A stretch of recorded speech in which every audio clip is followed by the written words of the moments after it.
Hey, I'm that Stone Kid, the kid that brings you okay content sometimes, and today I'll be talking about one of my favorite comic books, The Mask. I love this thing. So, The Mask is split up into three sections: The Mask Returns, and The Mask Strikes Back. I'll tell you which one's my favorite, and I'll go about them in order. So The Mask is literally just Stanley Ipkiss, like a normal guy who's kind of a douche, and he gets a mask for his girlfriend Kathy, to win her back, and then she goes over, and he gives her the mask, and she's like, "Oh, thank you, Stanley, I love you," and then they go to bed, and then in the middle of the night, Stanley wakes up to go to the bathroom, and he finds the mask on the toilet seat. So he says, "Oh, Kathy must be here to scare me, so I'm going to scare her." And he puts it on his face, and then his face transforms into this completely green face with really big teeth, really big cartoony teeth. And he operates on cartoon logic, like he's climbing down a drain pipe, and he's going a little bit too fast, so he just says stop, and he stops in midair. So with this, he's like, "I could become a superhero." Just kidding, I'm not going to do that. I'm going to get revenge on everyone who messed with me. So first he goes to a biker gang hangout that messed with him, and he murders them all, and he gets a hole blown through his chest, and he's like, "Yeah, I'm basically invincible," murders all of them, and he has a list of everyone he's murdering. And you find out he's changing, and he's wearing weird camo things, and he's wearing the news. So then he goes to his elementary school. One of the teachers, Mrs. Gazzo, messed with him as a child. So he goes and choke stomps her, and she dies, right? Then next he goes to a auto body shop where a bunch of mechanics were messing with his car, and he has the best idea to jam a muffler into one of their faces and stretch his face around it, and the other one he just kind of jabs wrenches to their heads.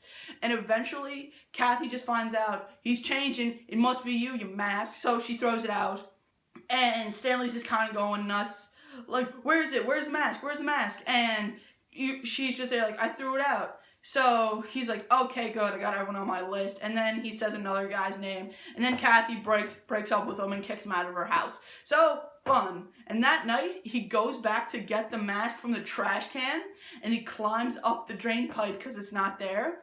And she finds the mask that was in her house because she didn't throw it out. And Kathy bangs a lamp against his head, which passed him to pass out. And before that, she called the police. So he kind of drags him into a room and leaves him there. And she's like, "Oh, officers, my boyfriend came home early. It's fine, it's cool." And you can see the mask is a very nice kind of text bubble, really jagged lines and jagged writing. So you can tell he put on the mask. So he waits until they come in, and he bangs another lamp against one of the guys' face. So he's like, "Man, I thought you were Kathy, I was trying to get you." And then the police shootout begins, and then he murders very many police officers. So, he's an awful person. And near the end, he's like, "Man, I just did a lot of killing, I'm gonna skip town because I'm a wuss." And then Kathy blows his brains out, so it's good. And by the way, for anyone who's seen the Jim Carrey movie, which I'll talk about later, this comic is nothing like the movie. The comic is gory and bloody. I ordered this from a comic shop, and when I went to go in and get it, the guy said, "Are you sure you can handle this much blood and gore in a comic book?" And I was like, "Buddy, 8 Saw movies do stuff to you," and I paid for it and left. So next, The Mask Returns. So The Mask Returns is Kathy has the mask and she wants to bring it down to the police station to give to a detective called Lieutenant Kellaway.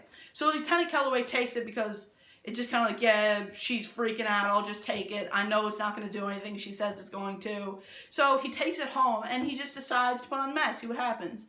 And he finds that it transforms his head too. And to see if it was actually indestructible, he takes a hammer and bangs himself against the head a bunch of times, and it doesn't work. And he's all mesmerized by it. Then he pulls out his gun, and he points it to his head. And he says, "If this doesn't work, I'll feel stupid." And he blasts himself in the hand, and he just lives with it. And he's a detective, by the way, who hates the streets. And the first time Kathy met him, he was in a physical altercation with a lawyer who got off a guy who was a amazing drug dealer, Eugene Rapaz. So he thinks, "I'm going to clean up the streets." So he does it in a lot of cool ways, like a couple guys rob an old lady, and their getaway driver, the car won't start, so they look under the hood, and he just kind of crawls out, says a couple of cool things, and murders them, except one. One he gives head trauma to, and the other he folds a balloon into a Tommy gun and murders them, just turns him into a hamburger. One thing that doesn't have in the movie but has in the comic was he disguises himself as a paramedic by putting on one of their faces. and he was in the ambulance with another guy, and the guy he basically bashed his head in with. So he was like, give this to him, this will put him to sleep. So he gives it to the other paramedic, and that puts him to sleep. Then he rips off his face to the criminal, and then he murders him. Like, it's amazing. The next day at work, he comes in, and he's called into his captain's office and says, Eugene Rapaz is let out because there's no insufficient evidence. So he has an amazing sense of morality. So it's like, insufficient evidence, what the hell? What is happening? So then he decides, I'm gonna kill Rapaz.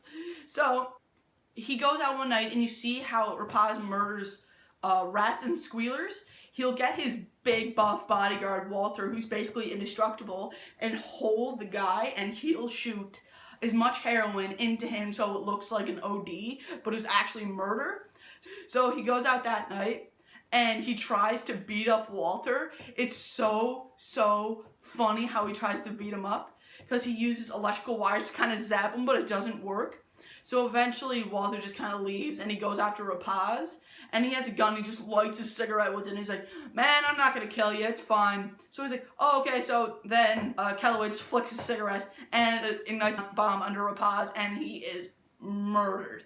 It's so cool and so funny the way it was drawn. So eventually it's just kind of driving him nuts. Like, he really can't handle what's happening to him, and he agrees with Kathy, who Kathy knows he put on the mask because it was like the whole copycat vigilante thing. And they form a pact where they'll keep the mask in a locked box in Lieutenant Kellaway's house, and he'll give the key to Kathy. So if he ever needs it, if it's enough of a dire situation, she'll give it to him, and he can unlock it and get the mask. But he hears about Mr. Lister, and he got out for Rapaz for a bunch of drug charges. So he keeps calling Kathy, like, bring me the mask, bring me the key, I need it. And eventually he doesn't have the time, and he axes open the desk drawer, and he takes the mask and goes to Mr. Lister's office, and he's just kind of looking for the heroin because he knew that Mr. Lister always had the heroin with him. So eventually he finds it, and all the cops shoot him, and then his partner, Lionel, he was like, don't use guns, fight me with your hands. So they're just kind of scrapping, and then he puts a stick of dynamite in Lionel's mouth. Always like, I can't handle this, I'm not gonna kill him. So then he goes home, takes it off, and buries it in cement so he can never get at it again. Good for him, right? And then there's another part to this. A bunch of mob men break into Lieutenant Kellaway's house, and like, they can tell, yeah, he's gonna come here to murder him. Which, like, you know, they're trying to do. Then he kind of unloads his revolver, and he runs out of bullets, so he thinks, the mask is in the basement, I bet I can get it out. And as he's about to get it out, he gets shot 3 times in the back. And it doesn't quite kill him, he's in a coma. But then they take the mask, like, oh, this is funny. Then they go back to their car, and there's like the really nerdy getaway driver, and he's like, I can't see, guys, I'm going too fast. And then he says, can this make you see better? And put the mask on his face.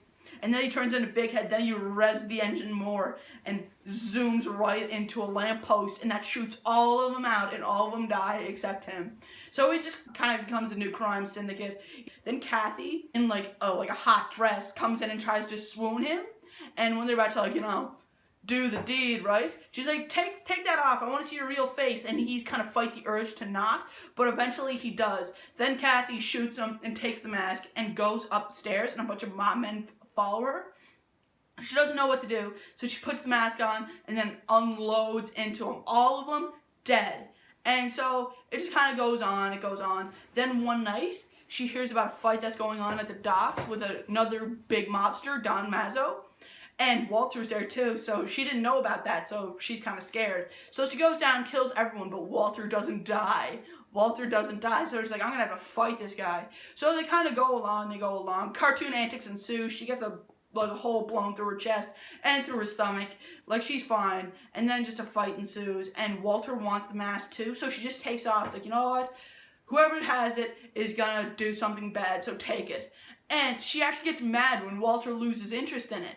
She yells at him to take it, even though he doesn't. And then Lieutenant Kellaway wakes up from his coma and drives a car directly into Walter. Presumed dead, he's not. He comes back. And Kathy's living, and the mask is literally just buried in the ashes of the burning building. So next, The Mask Strikes Back, my least favorite one of the whole thing, because it came out after the movie and it wasn't as gory. So it just kind of goes along that a boy who's obsessed with Big Head, he goes down to the scene where the warehouse burnt down and he's trying to find stuff about Big Head.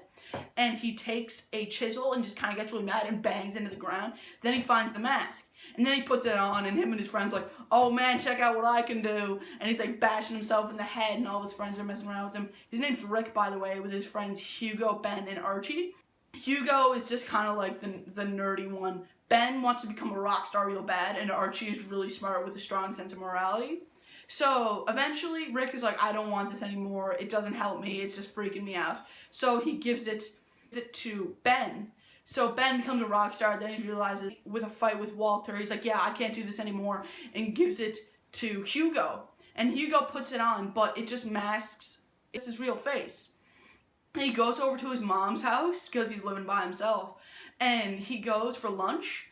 And everything is so trippy to him that he tries to rip it off his body, in which he does.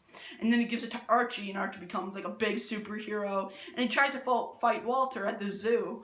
And like tigers and elephants will come out and try to get him. It's really funny. And eventually Archie just takes off the mask like, I can't handle this. And then Walter comes up and snatches it and puts it on his face, but it doesn't work for some reason. Maybe because it was so large, the mask can wrap around his face. So I think that's one of the big things. That's one of my theories about it. Now I'm going to talk about my favorite characters who worn the mask and my least favorite. My least favorite is definitely Stanley. Stanley's a douche. Seriously, I hate that guy. Oh my god. Everything that came to him deserves.